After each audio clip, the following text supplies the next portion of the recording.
Wow ಅನಿಸ್ತು.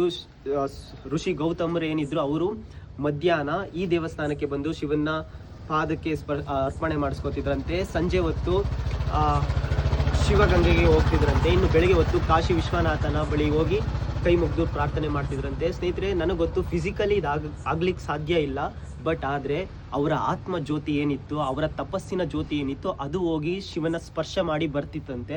ಇಲ್ಲಿನ ಪ್ರಕಾರ ಗುಹೆ ಒಳಗಡೆ ದಾರಿ ಕಂಡಿಡ್ಲಿಕ್ಕೆ ಯಾರು ಪ್ರಯತ್ನನೇ ಪಟ್ಟಿಲ್ವಾ ಅನ್ನೋದು ಕ್ವಶನ್ ಮಾರ್ಕ್ ನಿಮಗೆ ಬಂದಿರ್ಬೋದು. ಸ್ನೇಹಿತರೆ, ಇಲ್ಲಿನ ಪೂಜಾರರು ಏನಿರ್ತಾರೆ ಅವ್ರು ಹೇಳಿರೋ ಮಾಹಿತಿ ಪ್ರಕಾರ ಸ್ನೇಹಿತರೆ, ಅಲ್ಲಿ ಒಳಗಡೆ ಹೋಗಕ್ಕೆ ಪ್ರಯತ್ನ ಪಟ್ಟರಂತೆ. ಅದು ಹೋಗ್ತಾ ಹೋಗ್ತಾ ಹೋಗ್ತಾ ಹೋಗ್ತಾ ದಾರಿ ಚಿಕ್ಕದಾಗ್ತಾ ಬರ್ತಂತೆ.